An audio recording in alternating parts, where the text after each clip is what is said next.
exaltar o Senhor, glorificar o Senhor. O nosso Deus se faz presente. Glória a Jesus. 1 Coríntios capítulo 6, versículo de número 10. Se você ou quando você encontrar, confirme dizendo amém. Amém. Aleluia. Versículo 9 e versículo 10. Vocês não sabem que os perversos não herdarão o reino de Deus? Não se deixe enganar.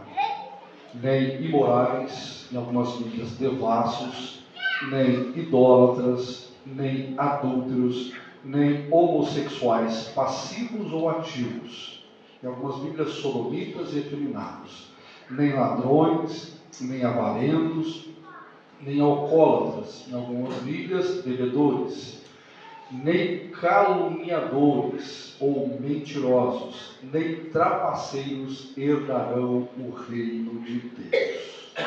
Forte passagem. Coloque a mão sobre o seu coração, quero orar com você neste momento. Querido e eterno Deus, nessa noite eu quero louvar e exaltar o teu nome, bendizer de todo o meu coração, com toda a minha alma. Estou feliz, ó Deus, por estar com esta igreja amada, com esta igreja que realmente entende, compreende e sabe, ó Deus, a importância de estar na sua casa, louvando, exaltando, cultuando, adorando, bendizendo. Senhor, eu lhe peço, ó eterno Deus, para que nesta noite o Senhor possa falar conosco. Que algemas, Senhor Deus, aleluia, sejam quebradas, que o Senhor possa alcançar vidas, ó Deus, trazendo libertação e transformação, em nome do Senhor Jesus. Amém? O seu assento, irmãos? Irmãos, eu estava vendo uma série aqui com os irmãos, eu trouxe duas mensagens sobre inferno. Uma mensagem dura, né? O que é o inferno? Um lugar de tormento, um lugar de sofrimento, um lugar onde o ímpio lá será lançado. A morte não é o fim. A morte é simplesmente o fim para esta vida aqui nessa terra. Porém, há uma continuidade. A Bíblia não fala sobre sono da alma. A Bíblia não fala sobre extinção. A Bíblia fala que a pessoa que morreu sem Cristo, essa pessoa é lançada no Hades. E futuramente o Hades será lançado no lago de fogo, que é um lugar de terrível sofrimento. Na ministração passada eu falei que é um lugar onde a Bíblia fala que é ranger de dentes, trevas exteriores, muito sofrimento. E hoje eu confesso aos irmãos que quando eu cheguei aqui, eu tentei mudar a mensagem de todas as formas. Eu peguei a Bíblia, eu ouvi o nosso irmão Cleucir meditando, os irmãos meditando, e disse, eu gostaria de falar uma mensagem que pudesse motivar os irmãos concernente à fé, mas todos os textos que eu busquei, o Espírito Santo afirmou meu coração para que eu continuasse meditando com os irmãos sobre essa questão do inferno, ou sobre as pessoas que lá serão lançadas. Então, como eu falei sobre o que é o inferno, hoje eu vou falar sobre aqueles que serão destinados ao inferno. Quem será destinado ao inferno? Quem será lançado ao inferno? Quem vai ocupar esse lugar? A Bíblia não fala somente no texto. Existem algumas referências, e nós vamos ler essas referências aqui, quando nós pudermos, sobre pessoas que lá serão lançadas. Aqui em 1 Coríntios, capítulo 6, versículo 9 e versículo 10, eu gostaria que você ficasse com a sua Bíblia aberta, para que nós venhamos meditar na palavra de Deus e comprovar se realmente está escrito isso. O apóstolo Paulo diz assim, olha, vocês não sabem que os perversos não herdarão o reino de Deus? Ponto de interrogação. Aí começa uma outra descrição, não se deixe enganar. Essa sentença é muito forte, porque hoje as pessoas têm a tendência de querer anular a sentença de condenação eterna. A dó, a compaixão, a ideia de amor parece ser contrária àquilo que a Bíblia Sagrada descreve como juízo final, como sentença. Porém, amados irmãos, o nosso Deus amou o mundo de tal maneira que Ele entregou o seu Filho unigênito para morrer por nós na cruz do Calvário. O texto de João 3,16 diz assim, que Deus amou o mundo de tal maneira que todo aquele que nele crê, é necessário que haja uma crença, para que o homem seja salvo. Eu comentei aqui, eu não sei se os irmãos se lembram, que muitas pessoas eles tentam minimizar a obra da salvação.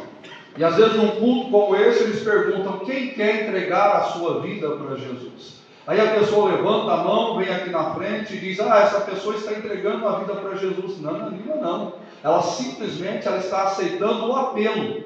Porque entregar a vida para Jesus é aceitar prontamente tudo aquilo que Jesus ensinou.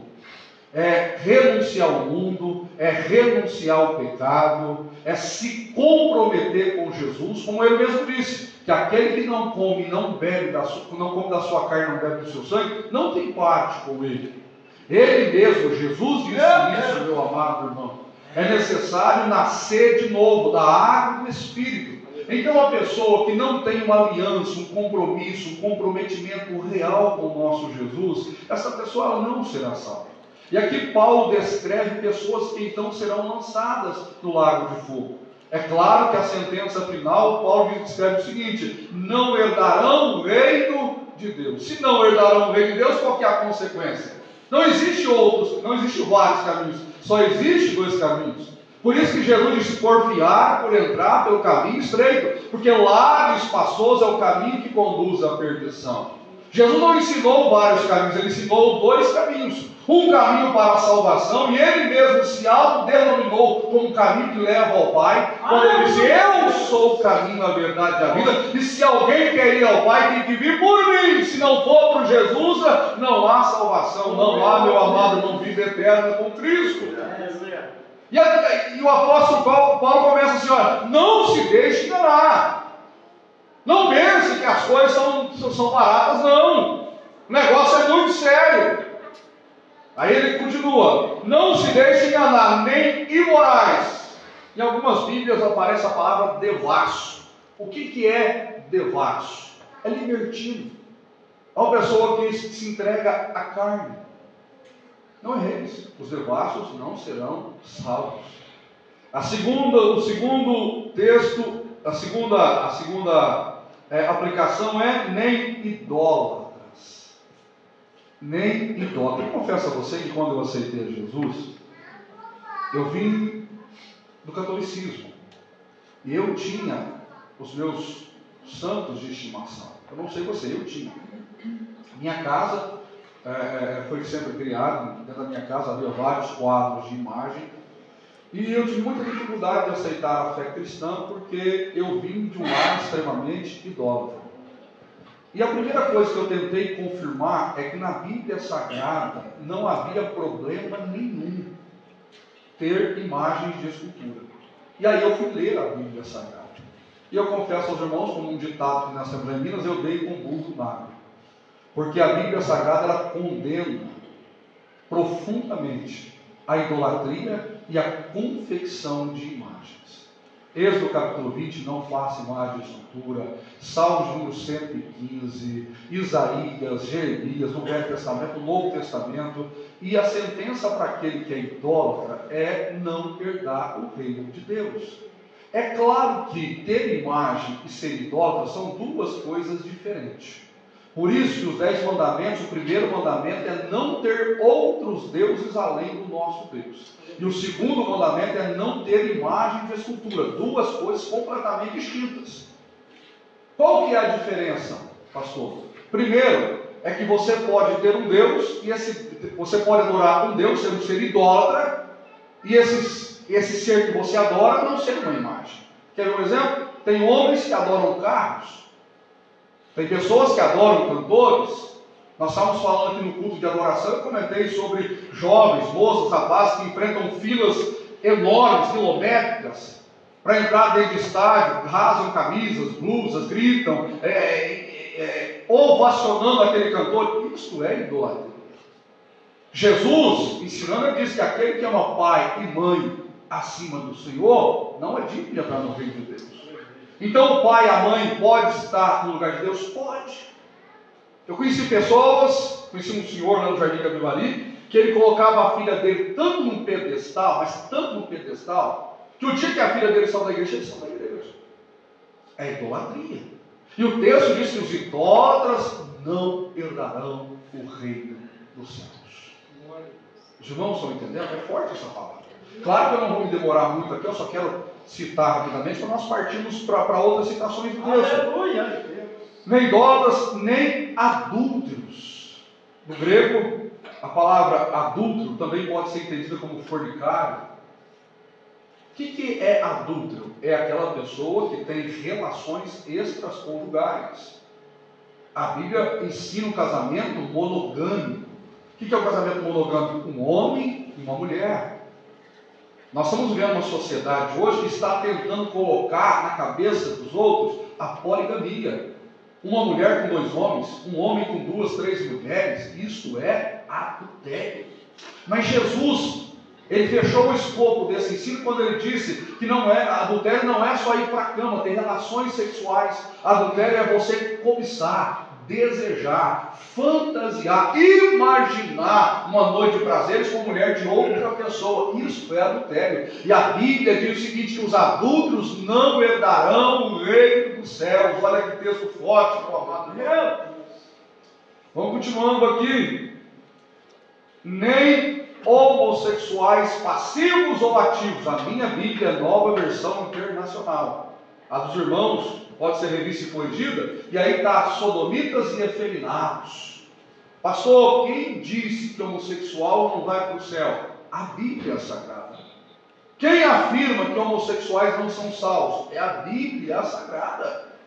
Hoje nós estamos vivendo uma luta de igualdade de gêneros, e está terrível hoje quando as pessoas estão tentando colocar de goela abaixo as suas práticas.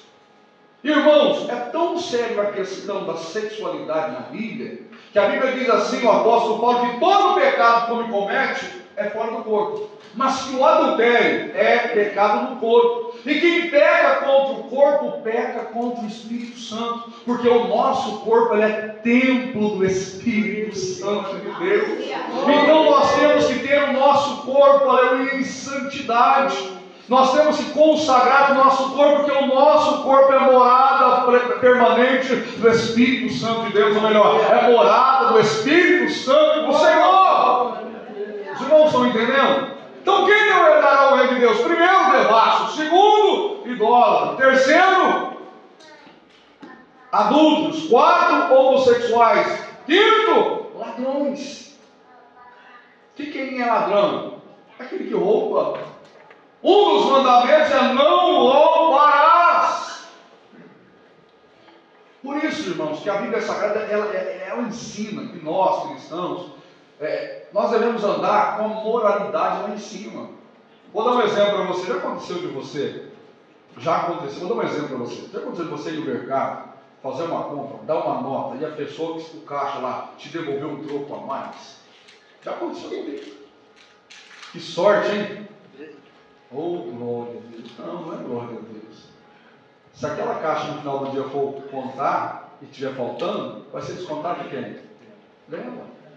E se você olhou e viu, o que você deve fazer? Devolver. Passou, mas isso é simples, eu sou fiel. Então você foi lá e comprou. E aí não pagou. E não pagou não é porque não tinha o dinheiro. Porque tem gente que é malicioso, né? Reparou? Como tem gente que é malicioso. Ele não organiza suas contas, ele compra na Casa Bahia, na loja 100, carro, isso. Chega no final do mês, ele compromete todo o seu ordenado, então ele procura as contas que ele não vai pagar. E aí ele resolve que ele não vai pagar, porque depois de 5 anos já caduca mesmo. O nome vai ser lá depois de 5 anos caduca. Isso é o quê? É roubo. Isso é roubo, é assalto. Pastor, não é, claro que é. Você foi lá, pegou o bem que queria, se comprometeu em pagar por aquele bem, chegou em casa e disse, não vou pagar mais. O que você fez? Você só não foi armado. O que a palavra de Deus diz? Não herdará o reino dos céus. Semana passada eu fiquei impressionado, eu estava conversando com um amigo meu. Olha para você ver, irmãos. Estava conversando com um amigo meu e ele estava dizendo assim, pastor, eu conheço um pastor? Ele estava dizendo.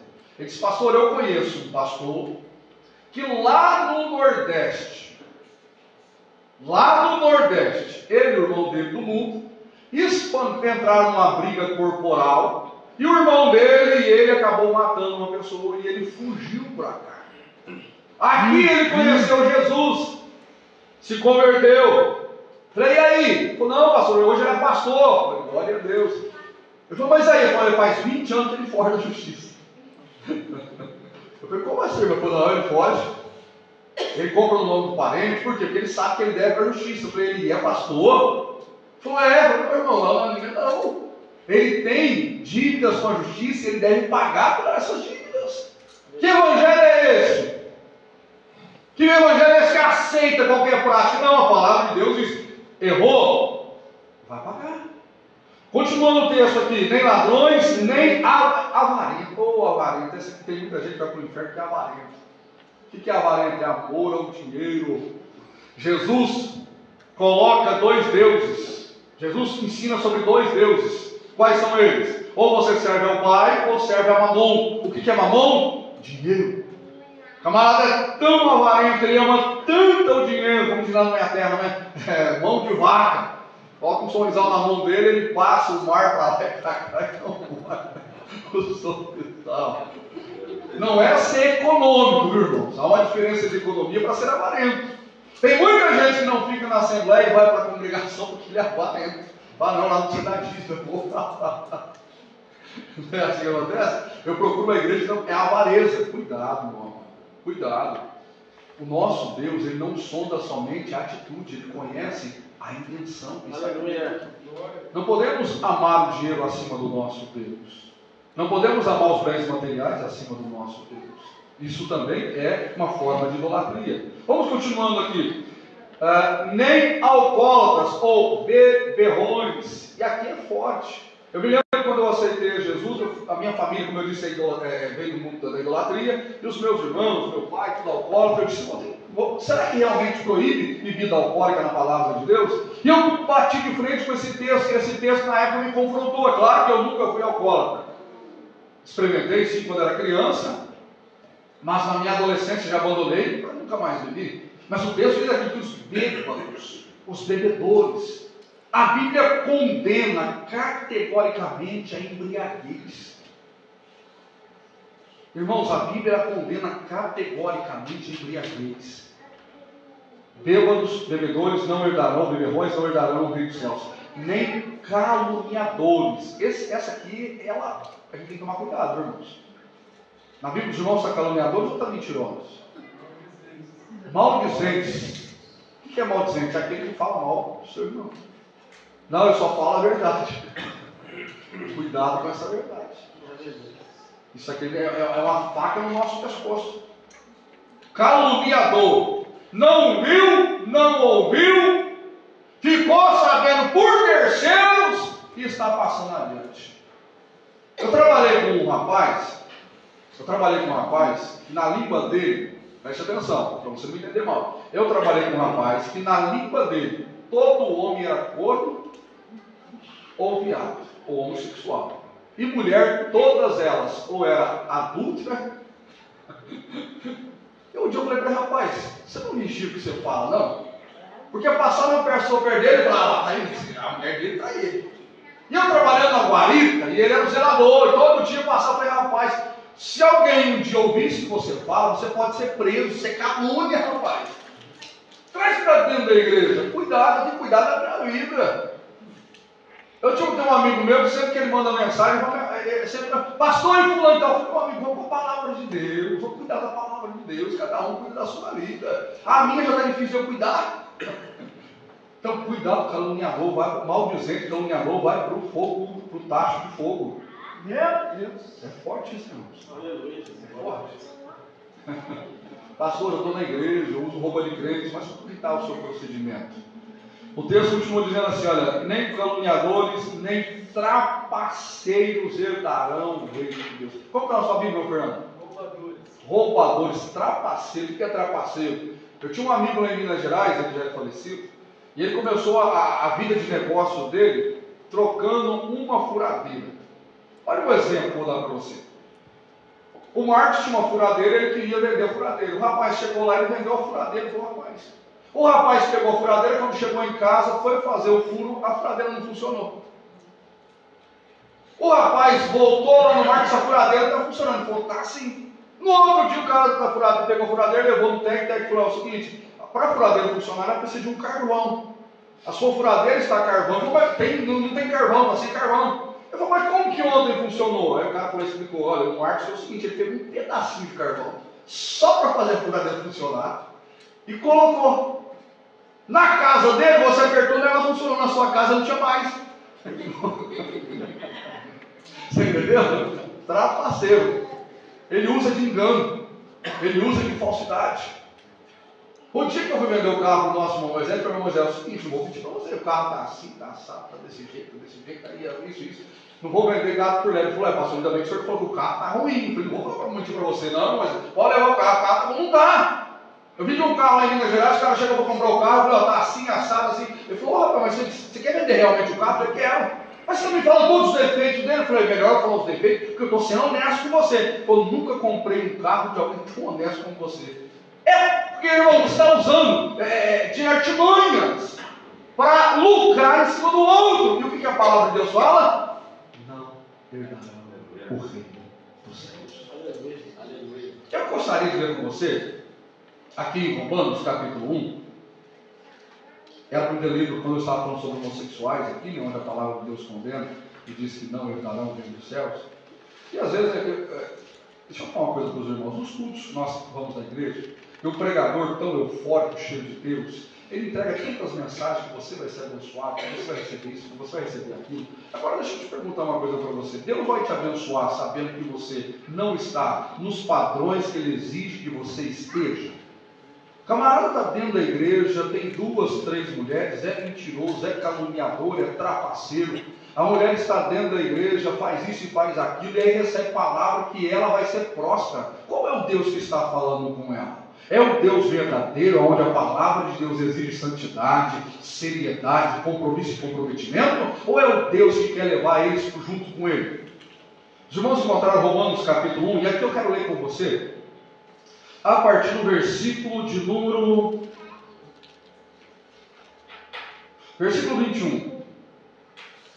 Não, versículo número 20. Pois desde a criação do mundo os atributos invisíveis de Deus, seu eterno poder e sua natureza divina têm sido visto claramente, sendo compreendido por meio do eterno poder e sua natureza divina. Tem sido visto claramente, sendo compreendido por meio das coisas criadas, de forma que tais homens são indesculpáveis. Por que o ser humano é indesculpável? Porque tantos atributos visíveis e invisíveis de Deus são claramente conhecidos. Porque tendo conhecido a Deus, sabendo da existência de Deus, não glorificaram como Deus, nem lhe renderam graças, mas os seus pensamentos tornaram-se fúteis, vãos, e o coração insensato deles se obscureceu. Dizendo-se sábios, tornaram-se loucos, trocaram a glória do Deus imortal por imagens, segundo a semelhança do homem mortal, ou seja, criou idolatria. O Jeremias diz o seguinte, preste atenção, Jeremias diz o seguinte, profeta Jeremias, diz que o homem vai no bosque. Claro que Jeremias está pregando, eu disse hoje na escola dominical, os irmãos que estiveram aqui, me ouviram falar sobre a dificuldade de às vezes nós entendermos como os profetas relatam a palavra de Deus. Porque hoje, no século 21, as mulheres têm fogão a lenha, as mulheres têm fogão a gás, têm micro-ondas, tem uma série de coisas. Acho que poucas são as mulheres que já cozinharam a lenha, né? Acho que a nossa irmã tem, a nossa missionária, a nossa irmã cozinhou.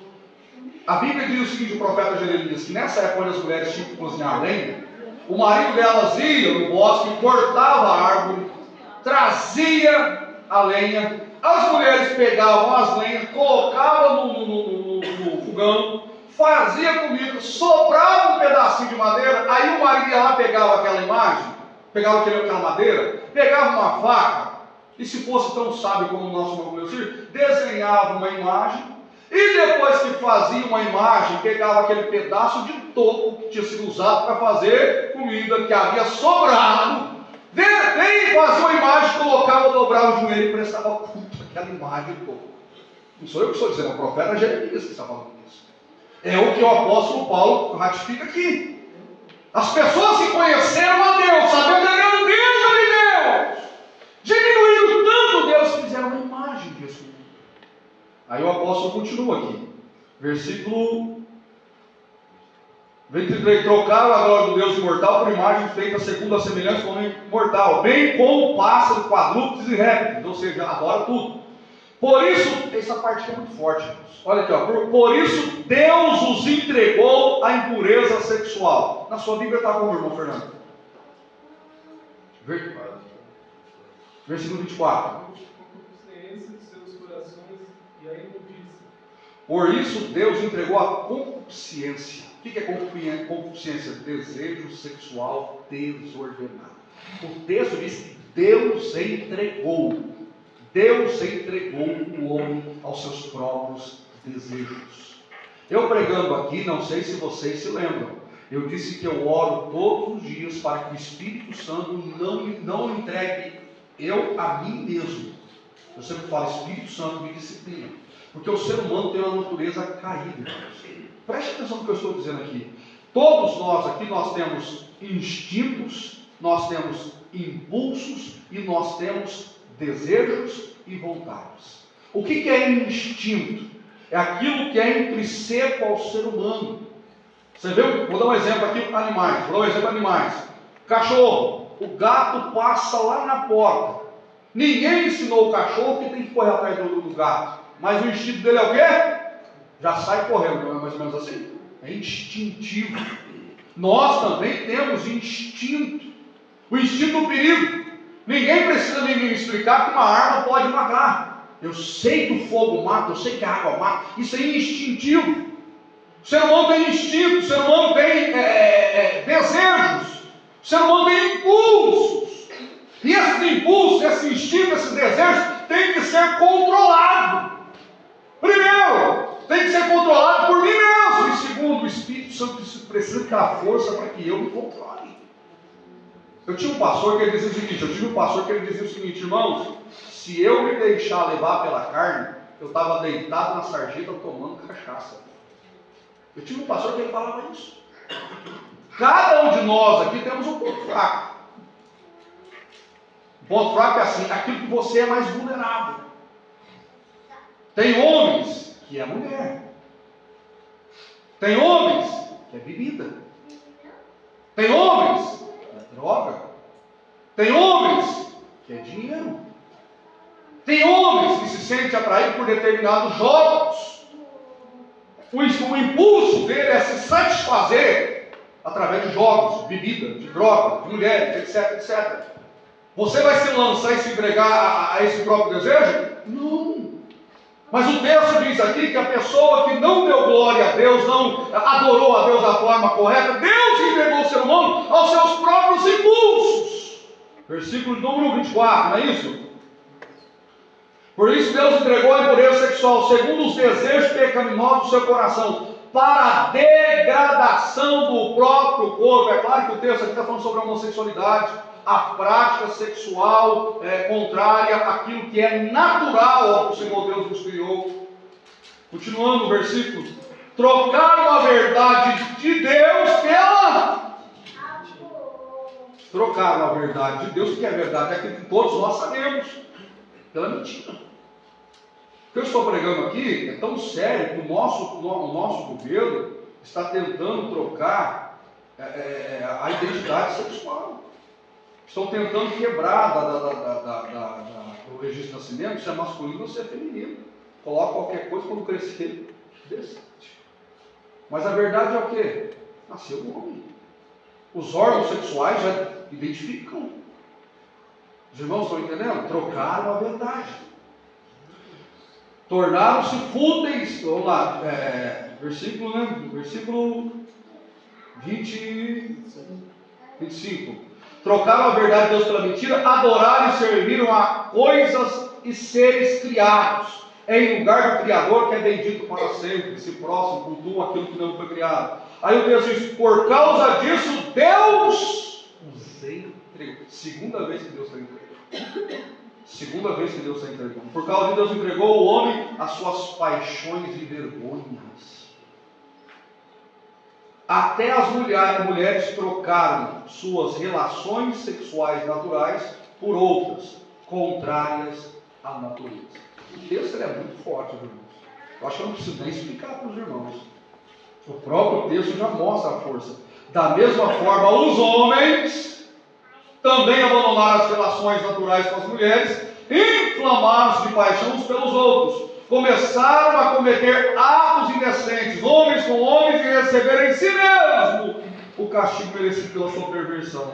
Além do mais, visto que desprezaram o conhecimento de Deus, ele, quem Deus os entregou a uma disposição, vou ler na minha Bíblia aqui, na minha versão, Deus o entregou a uma disposição mental reprovável. É muito forte o texto. Eu preciso argumentar com os irmãos aqui. Eu preciso explicar para os irmãos o que é. Eu vou ler novamente essa passagem aqui, olha. Além do mais, visto que desprezaram o conhecimento de Deus, ele os entregou a uma disposição mental reprovável. Primeiro, Deus entregou o homem aos seus próprios desejos. Segundo, Deus entregou o homem às suas próprias concupiscências. Terceiro, Deus entregou o homem à sua própria concepção mental. O que é concepção mental? Imaginação, fantasia. Deixa eu te falar uma coisa para você, irmão. Deus não aprova aquilo que Ele já reprovou na sua santa palavra. Não são os pastores que são antiquados. Nós simplesmente entendemos que a Bíblia é a nossa regra de fé e prática. Os irmãos estão entendendo? Então, quando a palavra de Deus fala sobre o céu, sobre o inferno, ela também descreve pecados que levarão a pessoa lá. Não é o pastor que aponta o dedo e fala, você vai para o inferno. Não, isso não sou eu que aponto. Pelo contrário, eu tenho que apresentar o caminho do quê? Da salvação. O caminho que leva ao céu. Eu oro pelo pecador como eu oro por mim. A trombeta pode tocar e eu, como pastor, não cumprindo as exigências bíblicas, posso deixar de subir. Continuando aqui para nós saltarmos para o texto. Tornaram-se cheios de toda a sorte de injustiça, maldade, ganância e depravação. Estão cheios de inveja, homicídios, rivalidades, engano e malícia. São bisbilhoteiros, caluniadores, inimigos de Deus, insolentes, arrogantes, presunçosos, inventam maneiras de praticar o mal, desobedecem aos seus pais, são insensatos, desleais, sem amor pela família, implacáveis. Embora conheçam o justo decreto de Deus, de que as pessoas que praticam tais coisas merecem o quê? A morte. É forte, né, irmãos? É forte. Por isso que estão tentando tirar a palavra de Deus de cima dos púlpitos. E eu falo abertamente, claramente, estão tirando a palavra de Deus dos púlpitos. Pregadores hoje têm que tomar cuidado com aquilo que pregam.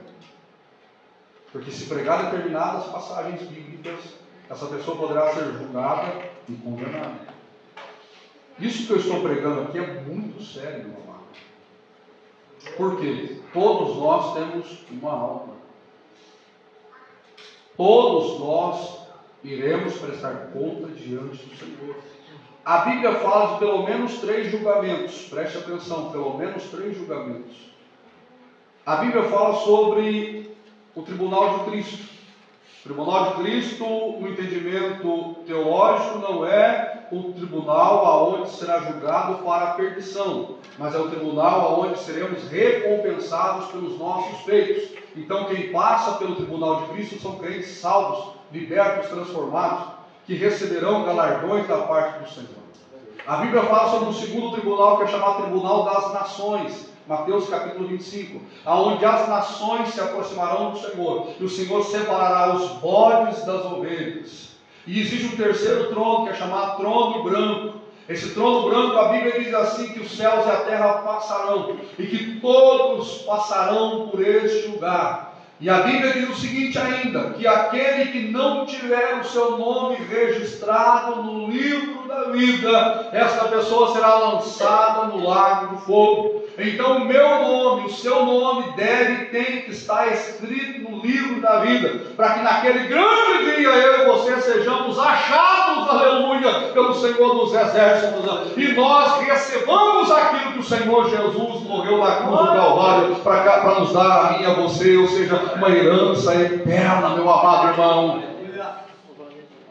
Vigiemos, estamos na última hora da igreja na face da terra. O inimigo está tentando me ceifar, te ceifar. O inimigo não vai bater na sua porta com um tridente. O inimigo não vai chegar na sua casa com um tridente, com um chifre, com gás. E aqui, Fernando, me pega o Fernando. Não. Ele vai sorrateiramente. Ele conhece os seus instintos. Ele conhece os seus impulsos. Ele conhece os seus desejos. E ele sabe o que a palavra de Deus fala sobre instintos. Você se lembra de Jesus? Fome. O que essa palavra falou para ele? Transforma pedras em instinto, necessidade biológica, necessidade fisiológica. Necessidades que o nosso organismo tem. Mas quando a alteração dessa necessidade, dessa fome, a concupiscência, o sexo dentro do casamento, glória a Deus, é saudável, é louvável. A Bíblia diz: bem-aventurado o leito sem mácula. Mas o sexo fora do casamento é chamado de fornicação. Relação extraconjugal, adultério. Relação entre pessoas da mesma natureza, lesbianismo, homossexualismo, sodomismo ou efeminados. E aí a palavra de Deus diz que não herdará o reino dos céus. Finaliza aqui, palavra difícil, né, irmão, de ouvir. Mas eu vou continuar ela, meu irmão. Se coloque de pé neste momento, eu quero orar com você. Eu preciso te alertar ainda um pouco mais. Existe outro texto que e eu preciso alertar você. A Bíblia diz o seguinte: olha o que a palavra de Deus fala. Cuidado. Olha, preste atenção, escute aqui, ó. Preste atenção. Olha o que a palavra de Deus fala. Cuidado. Você que exorta não será achado em falta. Os irmãos entenderam o que eu acabei de falar aqui? Cuidado, para você que exorta. Quem está exortando aqui? Para não ser achado, hein? Eu não estou tentando transmitir uma posição de santidade e perfeição nesse ponto. O que eu estou tentando transmitir para você é a palavra de Deus, que corta aqui e que corta ali. E que diante de Deus todos nós estamos nus e patentes. Nosso Deus está nos vendo. Então nós devemos, como disse Jesus, se a tua justiça não exceder a justiça dos fariseus, de forma nenhuma você será salvo. Se você puder, segure na mão da pessoa linda que está ao seu lado de vez. Eu sei que você vai para casa pensando nessa palavra. Segure na mão dessa pessoa linda que está ao seu lado esquerdo. Glória a Deus. Aleluia. Oh Deus. Senhor Deus, a tua palavra é verdade. A tua palavra ensina a verdade. Nós a temos como inerrante, inefável, como, Senhor Deus, a nossa norma de fé e prática. A tua palavra, ela é séria. E ela é, sim, ó Deus, aquilo que nos corrige e que nos exorta. Nessa noite, ó eterno Deus, eu estou trazendo uma continuidade daquilo que o Senhor tem falado comigo sobre, Senhor Deus, a perdição eterna. E eu quero, junto com esta igreja, sermos conscientizados da sua palavra, para que naquele grande dia nós sejamos achados, ó Deus, dignos de entrar, Senhor Deus, no gozo eterno. Meu Deus, eu oro com essa igreja que nesta noite, ouvindo esta palavra e sentiu o peso desta palavra, Senhor. Senhor Deus, a tua vontade, ela é real e a tua palavra é verdadeira. Nessa noite, querido Jesus, eu oro com homens e com mulheres, ó Deus, que são vários, fracos, que erram, mas estão se esforçando, Senhor, para que naquele grande dia nós sejamos achados pelo Senhor. Eu oro com a igreja, Senhor Deus, Deus, que entende, Senhor Deus, aquilo que é errado, aquilo que é pecado, aquilo que é transgressão, Senhor. E eu oro para que a tua igreja se amolde aos padrões ensinados pela tua palavra. Nós não queremos ser moldados pelo mundo, não queremos ser moldados pelas práticas pecaminosas do mundo, não queremos andar como o mundo anda, pelo contrário, queremos viver a tua vontade, ainda que a tua vontade, Senhor Deus, exija disciplina e sacrifício de nós, em nome do Senhor Jesus. Amém? Irmãos, deixa eu finalizar essa palavra dizendo o seguinte: como pastor, eu não estou aqui tentando trazer inimizade da igreja e as pessoas do mundo, embora a palavra de Deus diz que não há amizade entre aqueles que servem a Deus no mundo. Não há acordo. Mas eu estou querendo dizer o seguinte: nós temos amigos, conhecidos, parentes que praticam tudo isso. E qual que deve ser a nossa atitude? Uma atitude de amor e de alerta. Que nós precisamos alertar essas pessoas que as práticas dela confrontam diretamente aquilo que a palavra de Deus ensina. Amém? Deus te abençoe. Irmãos, terça-feira os nossos irmãos estão nas casas. Essa terça-feira não chegou aí não? Amém? Estava muito frio terça-feira também, né?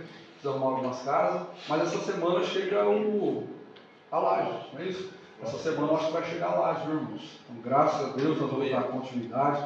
Nosso irmão Cleucinho foi muito sábio a semana passada. Conversei com o nosso irmão Darlan, semana passada foi feriado. E nós tínhamos pensado em reunir os irmãos para vir aqui no feriado, derrubar as paredes ali, para quando chegar a laje, colocar. O irmão Cleucinho disse: não faça isso. Espere chegar primeiro. Pois sabe, porque essa semana foi chuva a semana inteira. Se tivesse quebrado ali, tinha largado tudo aqui no banheiro, e graças a Deus nós ouvimos o nosso irmão Cleucinho, mas chegando, nós vamos dar continuidade em nome do Senhor Jesus. E quarta-feira nós estaremos aqui no culto do propósito, nosso irmão Jacques Darlan ministrando a palavra, será uma bênção em nome do Senhor Jesus. Quarta-feira eu quero, já que o culto, convidar nosso irmão Penha para dirigir o culto, meu Penha. Quarta-feira agora. Amém? Culto, e o nosso irmão Jacques Darlan ministra a poderosa palavra. Estenda as suas mãos neste momento.